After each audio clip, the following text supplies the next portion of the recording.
Welcome back, Big Blue Nation, to another episode of the Cats Talk podcast. Your Kentucky Wildcats go down to Catlanta, pull out a win over this disgusting, putrid Duke team that none of the three of us like. Find a way to win that game. We beat them. We beat them 77-72. Mark Pope 1-0 against Duke in his coaching career. Can't think of a better way to start. 3-0. Team's firing on all cylinders. Tyler, it's one of your first games being able to watch Kentucky versus Duke play. What did you take away from this? Yeah, Cam, it was definitely an exciting game to watch. It was great to come out early and beat Duke early in the season here. Really excited to see what we can do long haul here. Boys, why don't we break down the game?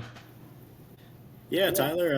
Obviously, a ton going on in this game. Very exciting Kentucky win. I think I could break it down and talk about this game for 3 days straight. It felt like there was so much that happened out there. Kentucky comes out, starts slow. Actually, comes out, makes their first five shots, and then after that, first five threes, and after that, Duke really kind of clamps down, and Kentucky struggles a little bit in the first half. We had no answer for Cooper Flag early, and then for most of the first half, Knipple either. Those two freshmen really caused a ton of matchup problems. Andrew Carr, I didn't know if he was a guy that was going to be able to play in this game the way the game started. He had no answer guarding Cooper Flag. But to his credit, hung in there, got better defensively as the game went on. But the big thing down the stretch was the Cats' number one option, which was not something I saw coming into this game. But, working through him in the post and then up top of the key, Mark Pope really found something there. Andrew Carr early, like you said, it looked like this was going to be a game he wasn't going to be able to play in. I was surprised that was who was first run out there to guard Cooper Flag. I mean, they took advantage of it from the rip, an alley-oop play to Cooper Flag to kind of start the game. And, man, where would this game have been if we wouldn't have started 5 for 5 with our first three-pointers that we attempted? I feel like this game could have gotten away multiple points during this game. I think there was even some times in the second half where it just seemed like Duke was, one stop away from putting this game away, or even like another bucket from putting this game away. But to Kentucky's credit, stuck around, kept it within striking distance. Anytime we, cut that lead down, we'd cut it down from 9 down to 5. They'd push it back to 9. That was kind of a roller coaster from basically midway through the first half all the way until midway through the second half. Really, the thing that turned it around was Andrew Carr just hitting the gas offensively. If you told me in this game, we only shoot 40% from three, which is not bad by any means, but Jackson Robinson only has 1 point in this entire game and doesn't make a single field goal, and we win this game by 5. And I don't know how you can be more excited about this after the way you saw Knipple, which we said Keipel last week. It's Knipple. That's probably the worst name I think I've ever heard, even with Duke guys. And then Cooper Flag from Maine. I mean, him being from Maine says enough in general. I mean, those guys, they were on another level. We kind of saw what Kentucky's used to doing to other teams and having, two stud freshmen take over a game. It was good to be on the other side where kind of experience we leaned on our experience throughout the entire game. Yeah, and that was kind of my point coming into the game. The reason I picked the Cats in the offseason is just we've seen it so much of the super talented team in their first real test. But like what's really exciting for me is how ugly this game was. Like I didn't think this team could win ugly style basketball games. I thought we were going to have to fill it up, make a lot of threes, pretty much just outscore somebody and have a night where like we can't miss, and that's how we're going to beat really good teams. Like this Duke team is a really good basketball team. I feel even more confident leaving this game that's a Final Four contending team. Cooper Flag's the real deal. There's no doubt about it. But when the game mattered the most, it was a lot like you used to see Calipari teams do, right? You give the ball to your star player, you let him try to go one-on-one. John Snyder had no offense down the stretch. Coming out of a timeout with 2 minutes to go in the game, his offense was give the ball to Cooper Flag, let him make a spin move, and Owe played the help side defense perfectly. So really excited.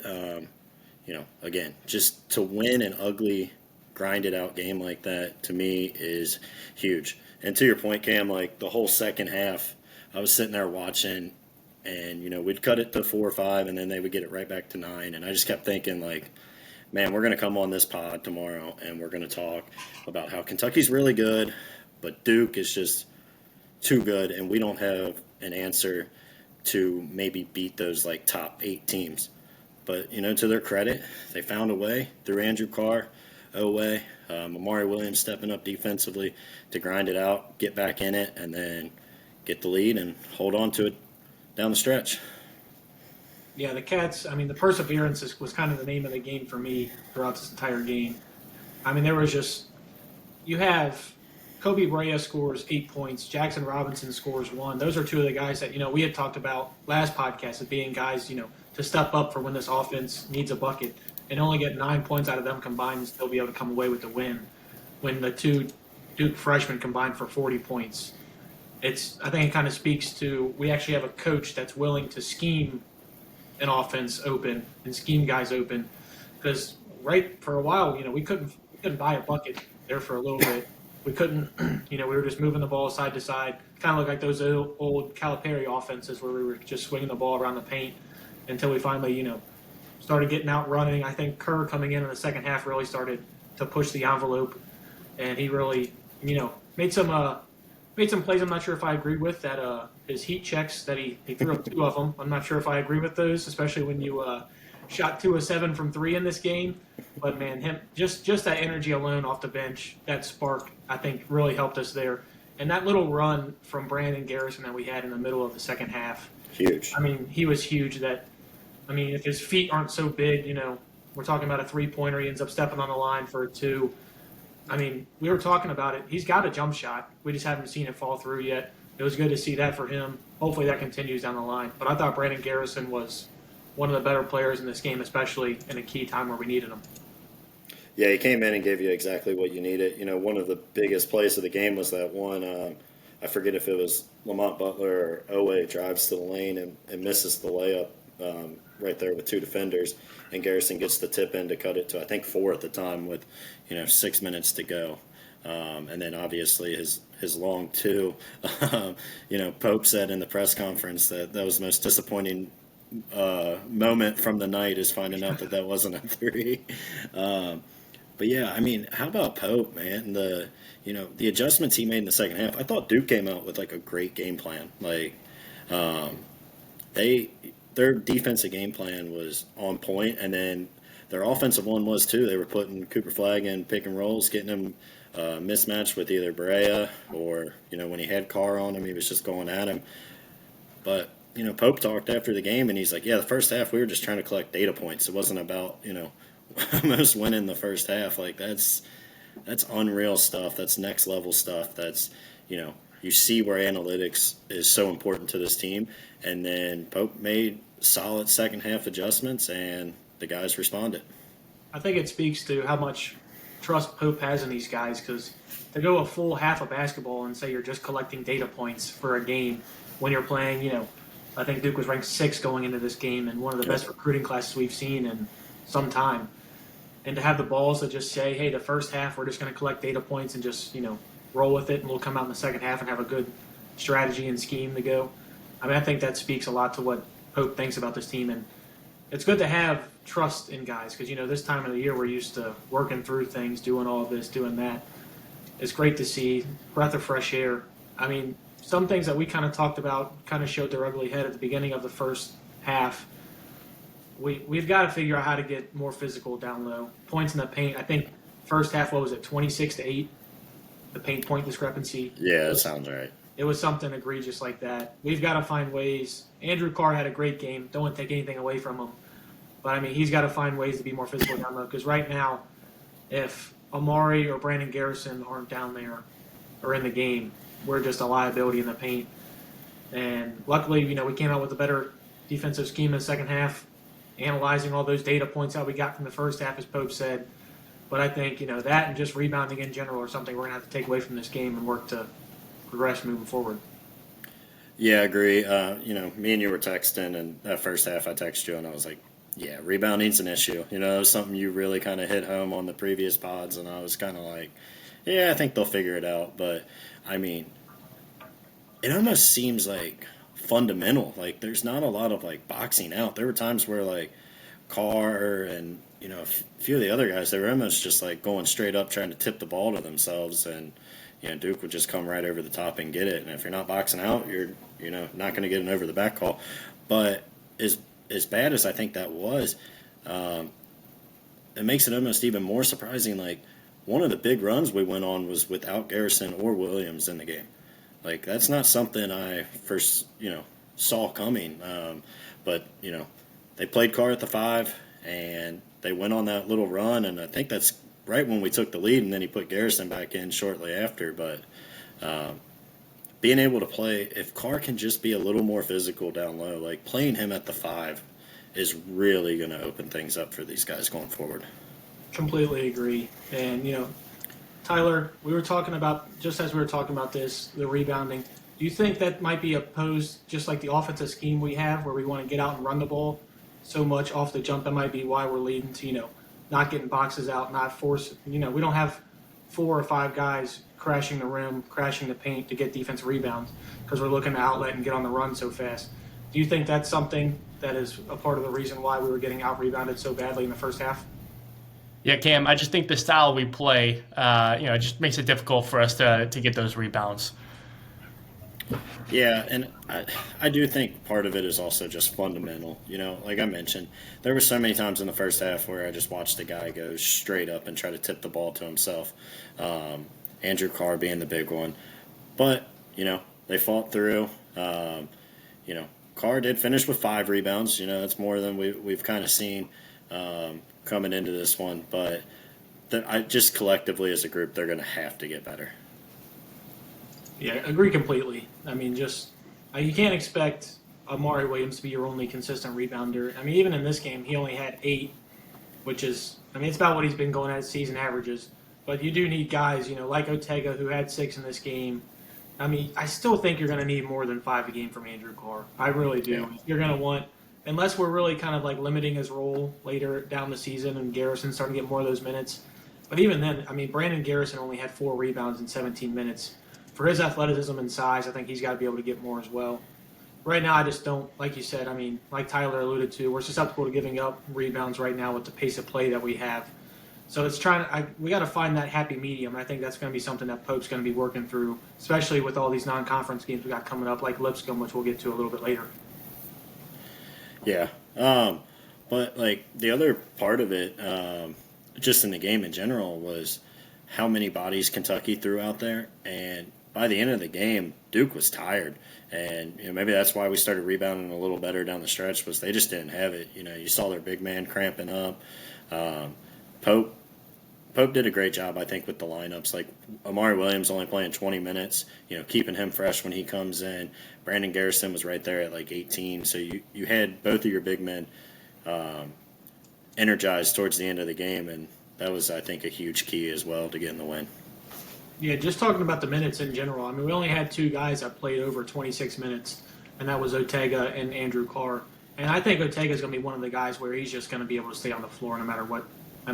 He's conditioned. He's been playing with Oklahoma. He's used to this. And then, yeah, like you said, to keep Amari Williams fresh and only having him have 20 minutes. There was times during this game where Amari was the only one who it seemed like wanted to make a play, especially towards the end of that first half. But we do have to get to a point where we got to limit it a little bit. I love his playmaking ability. I love the fact that he can take it up the court if needed. But then again, I don't want that to be our first option. And it did seem like at a time where at the end of that first half, the Amari Williams clear out was really the only thing that we were running. And for him to shoot 3 of 12, that's not going to be a good recipe going forward, especially once we start getting into games like Gonzaga and Clemson. Even though Duke is definitely on the same lines with Gonzaga, better than Clemson. But it's going to be, this is just another tape for those coaches to watch, like Mark Few. They're going to see stuff like that, and they're going to force you to do that if that's something that we're going to be willing to do. Yeah, absolutely. Love Amari Williams. I'm kind of okay with him not bringing the ball up the floor anymore. At the end of the first half, he had that one where I don't know where he was trying to throw it to Berea, but I think it ended about six rows up in the stands. That was a huge momentum swing for Duke. But, they battled back. I thought he played much better down the stretch, but yeah, just him going in the post, it wasn't working. But I mean, I think they kind of realized there was something there in the post, and Mark Pope made the switch down the stretch. You know, hey, I'm going to let Andrew Carr get in the post, let him work, let him get Duke jumping, and get some and ones, get to the free throw line. So maybe it was there, maybe that was part of the game plan. We just had to switch who was executing it. Yeah, especially with Common Malawak out of the game with his cramps or whatever John Shire was crying about after the game, talking about like cramps are the reason they lost this game. Yeah. I mean, let's be real here. You didn't lose the game because of cramps. Granted, Kaman Malawak, I mean, it looks like he's going to be a lottery pick. But I mean, Andrew Carr was getting buckets. I mean, he was in and gave up a big and one. So yeah, that's what I'm saying. So that's not a. And he still played 22 minutes in this game, so it's not like he was out for too much time, especially for a freshman center. That's a good amount of minutes to get. But yeah, I mean, John Shire crying about that. What Duke in general? It's Duke. Yep. That's what I'm trying to get to. I'm trying to wrap my brain around like, how does this when you get into like Duke, do they just say, hey, if you lose, you got to find an excuse, whatever it is, you got to blame cramps. There was a fan in the upper level of the bowl of the arena, and he was blasting a laser pointer in my eye while I was shooting a three. I mean, they've always got something. It's just it's exhausting to hear. Part of me is glad that we only play them like once every 7 years, so I don't have to hear it that often. But yeah, man, it feels so good to beat Duke. I don't know if there is a better feeling. Of course, you love beating Louisville, but I mean Louisville. I mean we just expect to beat them every time. Duke still gives us a competition. I was on cloud nine. I don't know how much, if I've had more fun or if I've been as antsy in a game. Even the Oakland game last year, and that's March Madness. I was more into this game than I was that game. And I think that kind of speaks to the level of what Mark Pope's doing here and how the buy-in, even with just like the common fans, guys that, just watch it, don't really have to talk about it, don't do anything in depth. Even they're more into it than, people have been for the last couple of years. Absolutely. A couple points, but one, to the Duke point, I went and scrolled Twitter all day and just saw their fans melting down, talking about how Kentucky didn't win the game, they lost it, yada yada yada, this and that. You got your ass kicked down the stretch. You guys did the Calipari of hand the ball to your true freshman and hope he beats his man. Didn't work. Again, these are grown men they were going against, but. One thing, I kind of wish Coach K was still there because, Kerr Kriisa is, the kind of guy that, if he was on Coach K's team, he would love him. But when he's on the other team, he would, do the thing where he walks over at the end of the game and is like, you don't need to be doing all that. Was it Dylan Brooks at Oregon that he went and said that to? Yeah, you're too talented. Yeah. So, I really wish he was there. To your point about just the fan base, this state is electric. It was electric coming into that game. At work, there were people that I've never seen wear UK gear, walking in on Tuesday morning, rocking their UK stuff. It just feels like the fans have this program back. It's so refreshing, and I don't want to spend a victory over Duke talking about the last coach, but it's so refreshing to not have a post game and getting called basketball bennies and act like we don't know what we're talking about. Obviously we don't know as much as the head coach of Kentucky, but we care. This fan base cares, and I think last night you saw not only was it such a big win, but it was just a feel good win. Mark Pope comes in, does his thing. Everybody wants this to work so bad because he gets it, and then he comes out and beats Duke. It's unbelievable. This state's on fire, and we're going to be the most obnoxious fan base for the next, at least until we get to Clemson and Gonzaga. But you're not going to be able to tell us anything right now. Yeah, I mean, I already completely plan on being obnoxious in general. I try to be an obnoxious football fan, and I mean that doesn't work. We'll get to that on another topic for another day. But man, just excited doesn't even begin to describe how to feel about this team. I mean, these are a bunch of guys that this is their dream. This isn't this isn't a part of their journey to the NBA. This is the milestone for them. A lot of these guys, they might have pro careers, but it's probably not going to be in the NBA. Some guys might get some G League time, stuff like that. But when it comes to their basketball career, this is the pinnacle. They're playing at Kentucky. I mean, you see how crazy our fans are. You got people dressed up in Pope outfits at the games. Like anywhere you go, like you might just walk down in Lexington.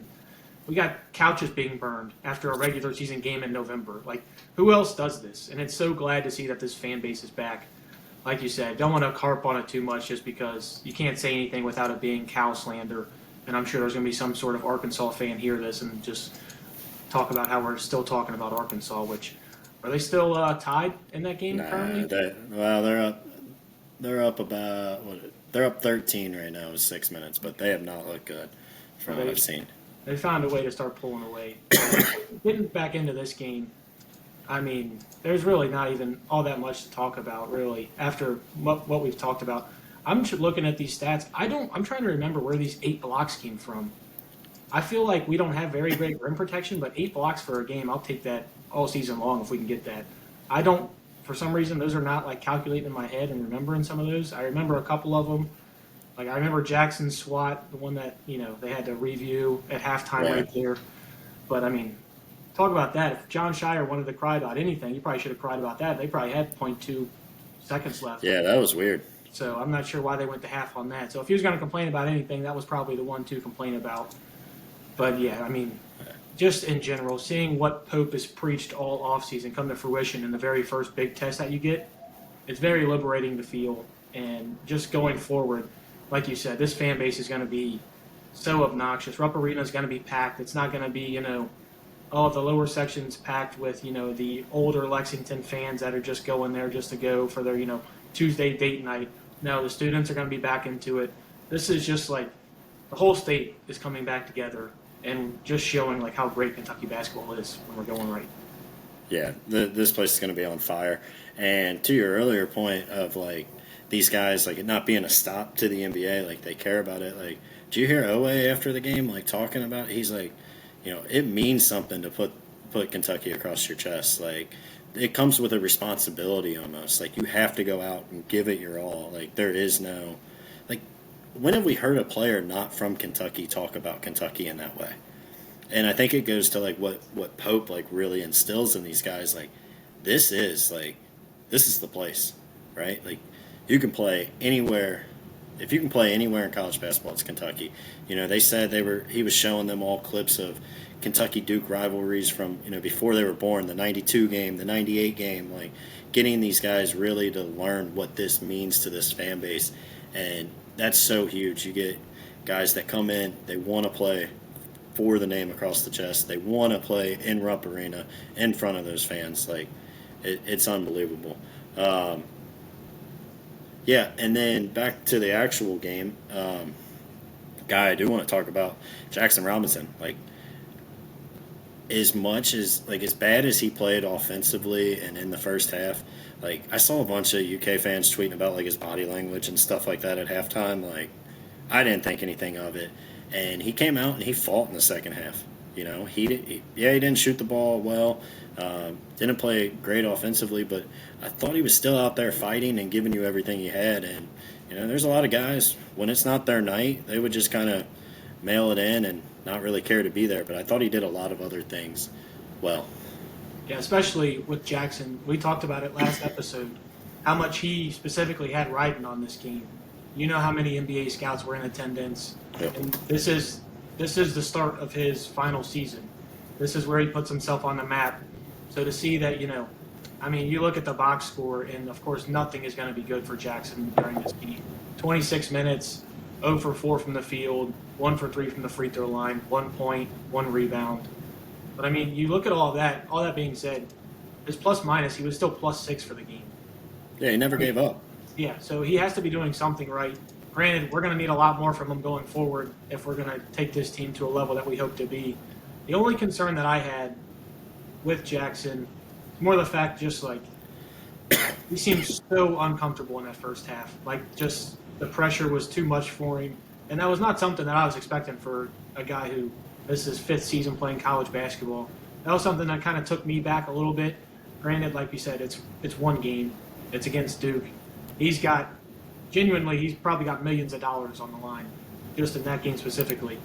So I'm not going to put too much into that. But the one thing that I did see, we called timeout with about, I think it was like 2:20 left. Pope looks right at Jackson Robinson and says, "We're giving you the ball." And he shook his head no. That I don't know if you caught that in real time. He shook his head no, kind of like looked around to his teammates like, "Why am I getting the ball?" That kind of took me back a little bit. He shot the shot. We had a wide open three for him. He did miss it. That's the only thing that I'm kind of a little wary of going forward, especially because you've heard Pope and these other guys like Lamont and all these guys talk about his leadership. I felt like that was kind of a bad look. Yeah, I don't know. It's hard to know exactly what kind of was said or the reaction just picking it up on the TV camera. I didn't catch it, but he did take the shot. He missed it. It's weird because like he is a guy that's played big basketball games, right? Like he played really well in that game at Kansas last year. So like I don't know if he just pressed because he knew all those NBA scouts were there and he wanted to play so well and it got to him. But I don't know. I mean, I thought for sure he would have to be the guy going forward that late in games gets you a bucket.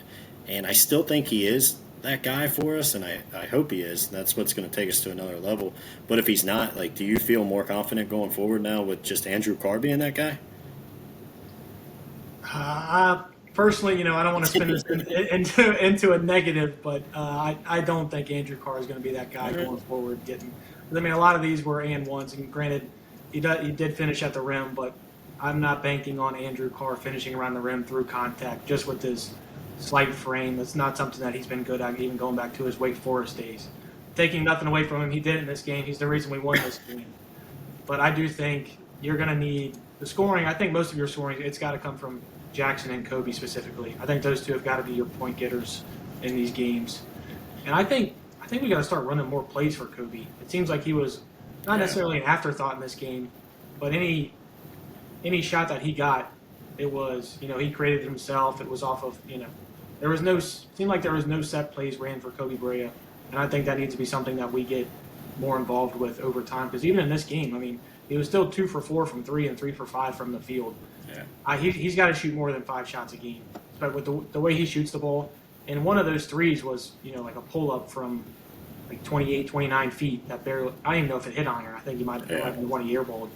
But I mean, we got to get him more quality looks. Yeah, and the other one, if you remember, he was kind of stuck in the corner. The offense wasn't going anywhere, and the shot clock was winding down, and he had to fire it over. I forget what defender was on him, but I mean, it was a tough shot too. But yeah, I completely agree. You got to run some offense for him. I think you saw it, like that one where Amari Williams set the screen that took James out of the game. But that was a beautiful play design, and that's the kind of stuff you need to see more for Kobe Bryant. Because I mean, we talked about it last pod. Like if he's open, that ball's going in. So let him fire it. And speaking of Kobe Bryant, how about that toss that he had? Oh my! Might be the best pass from somebody in a UK uniform this year. We've only got one that's even contention, and that's Brock Marion at Ole Miss. Tyler, what do you think? Think we can get Kobe Bryant throwing some passes at Kroger Field on Saturday? You think he's interested, or? I think that'd be pretty awesome. Yeah, I mean, but just how about the guts? And Pope said it wasn't like necessarily like a play design. It was more so just a read. If that guy was playing up in front of Lamont, just let him run and trust Kobe to make the throw. I mean, the trust he has in those guys is unbelievable. Yeah, I mean, it speaks to, like we said, all of this podcast. Pope's got so much trust in every guy that plays. I think you've seen that. I mean, just in general, like when Ortega got that steal, I don't know about you. I was sitting there. I was trying to hold for the last shot. He pushes it forward, and I'm like, oh, man, I don't know how it's going to go. How sometimes that's those crazy plays with the clock ticking down. That's when officials decide to randomly swallow their whistles. Yeah. So I was waiting for that to be, a forced shot, and it was going to be, same old story. Kentucky finds a way to lose in the championship classic. But credit to this team. They fought. They were resilient this entire game. Nothing put them out. Their key guy scoring 1 point and their best shooter scoring 8. If you would have told me those guys combined for 9 points and we somehow win this game by 5, I would have told you Duke just didn't shoot well, which, I mean, they didn't shoot well from 3, But, I mean, like I said, they dominated us in the paint. And Cooper Flagg, I mean, he had 26 and 12. So how are Duke fans going to get mad at him? Yeah, he did turn the ball over the final 2 possessions, but he was the reason they were in the game.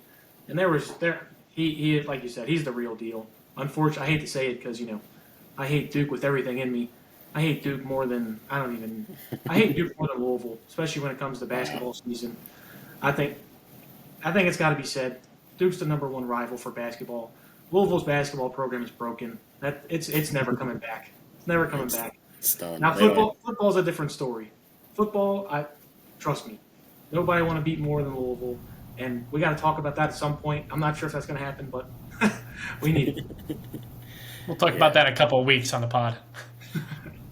Yeah, but I mean, to your point about Cooper Flagg, like we've already said it, but like 100% real deal. I was pretty much in awe watching him last night, and but to these guys' credit, they never gave up. And how about Pope? Like again, like talking about, he's like, watch the spin move. I think we all kind of felt it.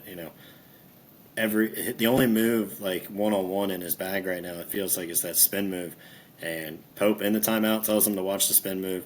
Otega comes up, reads it perfect, makes a great play, and then obviously hits the free throws that give us the lead.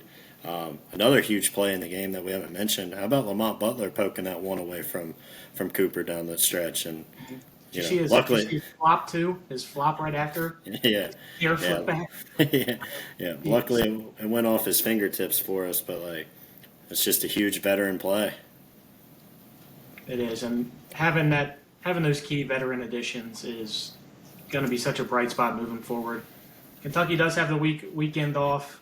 They fly back from Atlanta late last night.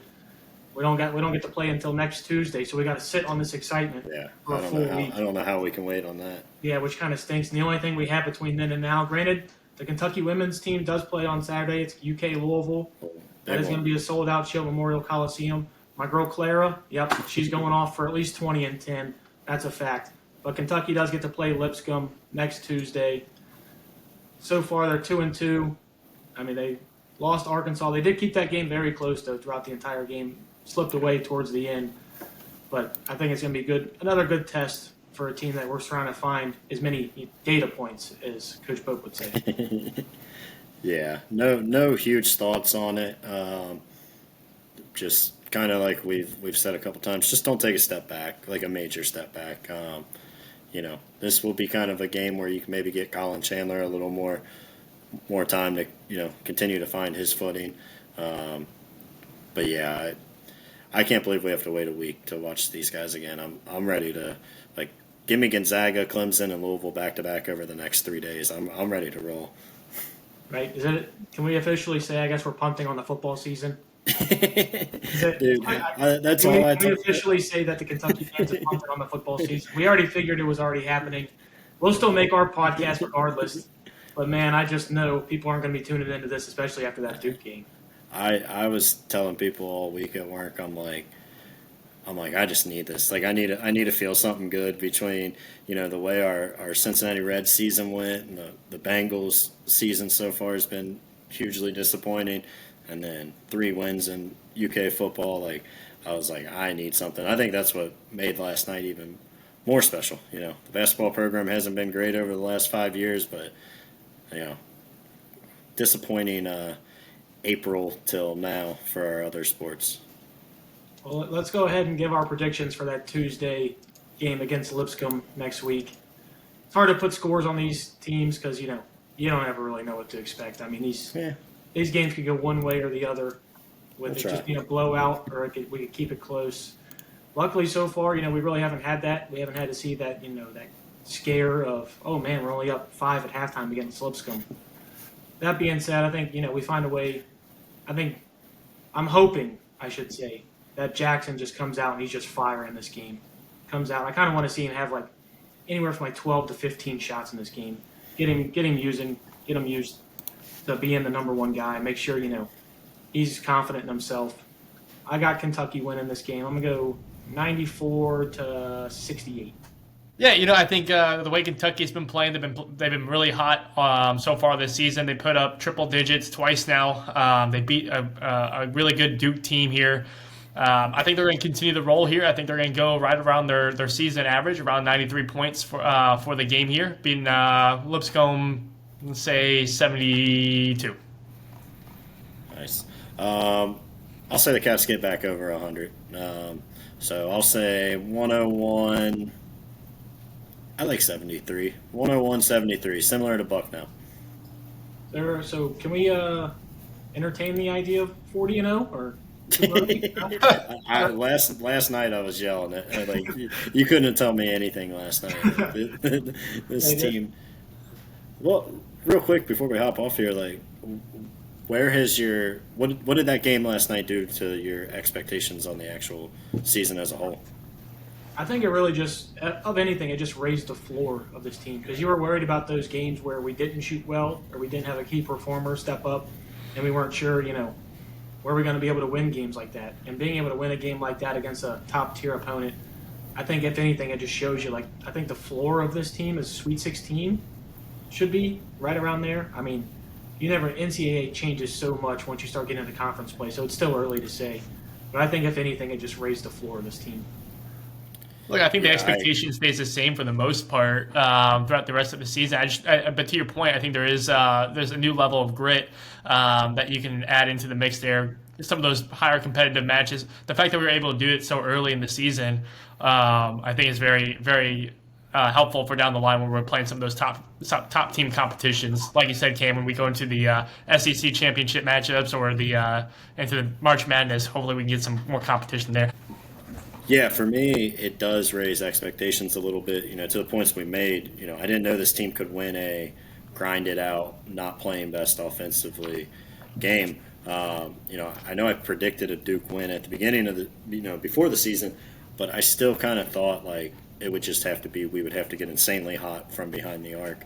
I thought we could probably beat anybody, but it would just take one of those special offensive performances to come out and do it. Holding Duke to only 26 points in the second half really kind of excites me going forward. And, again, I thought those top 8 teams in basketball this year would take a special performance from us. Not to say last night wasn't special, but I think it just shows we're a lot closer to those teams than maybe we realized. Maybe we don't have the superstars, but we got a lot of really damn good basketball players. Yeah, just speaking on that, this is first 3-0 start since 2016, which is Crazy. kind of a crazy stat in general. Well, when you don't win the Champions Classic for Yeah, that's how it works. But 8 years since we've started out 3-0. So all I'm going to say is I'm riding 40-0 until I can't anymore. Tyler, why don't you go ahead and take us out of here? 40-0, let's go. Thank you so much for everyone for joining in. It's been a pleasure having you for yet another episode of the Cats Talk podcast, breaking down basketball every single week after every single game. Make sure to tune in. If you haven't done so already, make sure to follow us on Instagram and Twitter. Congratulations, Jacob Boyer's running our Twitter page. He has officially been hired to the pod. We'll be getting our swag here soon, courtesy of Cameron Johnston. Again, tune into all your channels. If you haven't done so already, make sure you share it with your friends and family. We'll be here every week. Go Big Blue. 40-0, boys. Go Big Blue.